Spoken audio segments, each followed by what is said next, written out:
અખિલ ભારતીય કોંગ્રેસ સમિતિ દ્વારા દેશના તમામ રાજ્યના પ્રવક્તાઓને વધુમાં વધુ માર્ગદર્શન મળે, વધુ અસરકારક કામગીરી કરી શકે તે માટે ટ્રેનિંગનો વર્કશોપ યોજવામાં આવ્યો હતો નવી દિલ્હી ખાતે.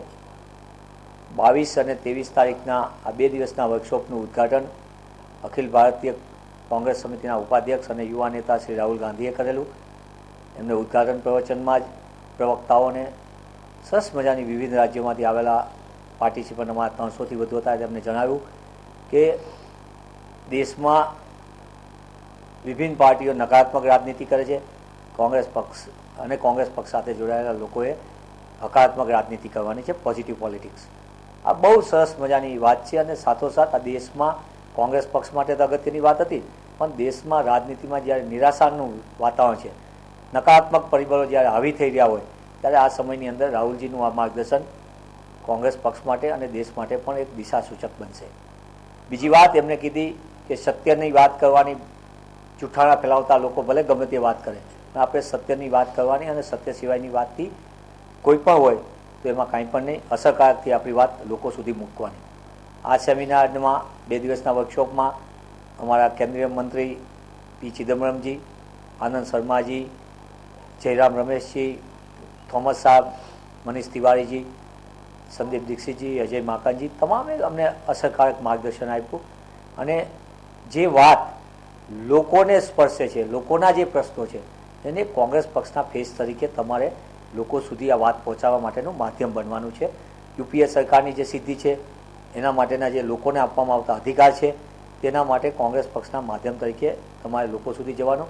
અને તમે પણ કોંગ્રેસની વિવિધ યોજનાઓ સામાજિક કલ્યાણની છે તે લોકો સુધી પહોંચે એના માટેના માધ્યમ બનો. ખાસ કરીને જે સોશિયલ મીડિયા પર એક્ટિવ થવાનું કહેવામાં આવ્યું છે, શું આખી યોજના રહેશે અને કઈ રીતે કોંગ્રેસ આટલું ટેકલ કરશે? જી, કોંગ્રેસ પક્ષ દ્વારા ઘણા લોકો પોતે ધંધાદારી કંપનીઓને રોકે છે, ફેક એકાઉન્ટો ખોલે છે.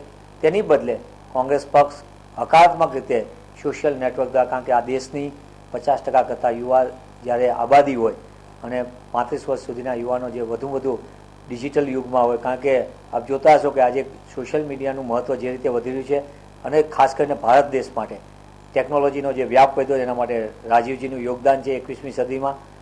ત્યારે આ દેશના યુવાનોને કનેક્ટ કરવા માટે, યુવાનો સુધી વાત, સાચી યોજના પહોંચે, વિકૃતિ ન પહોંચે, ખોટી વાતો ન પહોંચે, અને એક તરફ ભારતીય જનતા પાર્ટી અને બીજી પાર્ટીઓ જ્યારે જૂઠાણા ફેલાવી રહી હોય ત્યારે સોશિયલ નેટવર્કનો માધ્યમનો ઉપયોગ કોંગ્રેસ પક્ષના કાર્યકર્તાઓ, પ્રવક્તાઓ વધુ કરે, જેથી કરીને લોકો સુધી સાચી વાત પહોંચે, લોકોને એમને લાભ થતી હોય એ વાત પહોંચે, લોકોને યુપીએ સરકારની વિવિધ યોજનાઓ હોય તે પણ લોકો સુધી પહોંચે, એનું માધ્યમ બનાવવા માટે અમને અસરકારક માર્ગદર્શન આપવામાં આવ્યું છે.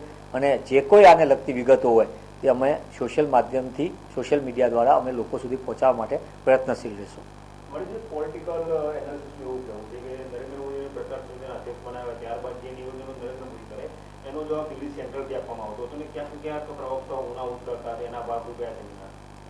આ વાતમાં એટલા માટે નથી, આ પક્ષનો એક દરેક જ્યારે આ રીતે લોકસભાની ચૂંટણી હોય એની પહેલાં એક બ્રેન સ્ટોર્મિંગ એક્સરસાઇઝ થતી હોય છે અને કોઈ ગમે એ દ્રષ્ટિ ગણે, પણ એટલું નિશ્ચિત તौर પર કહેશે કે રાહુલજીએ જે એક માર્ગદર્શન આપ્યું છે અમને સત્યનું, હકારાત્મક રાજનીતિનું અને ત્રીજું સોચ બદલવાનું, એ આખી વાત જે છે મને એમ લાગે છે કે આને આગામી દિવસોની અંદર માત્ર કોંગ્રેસ પક્ષ નહીં, દેશ માટે પણ ઉપયોગી સાબિત થશે.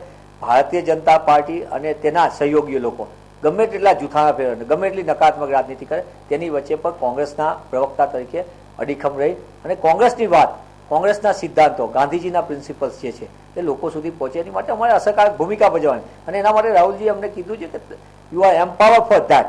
અમારું બધાનું કામ જ એ છે કે લોકો સુધી એ વાત પહોંચે.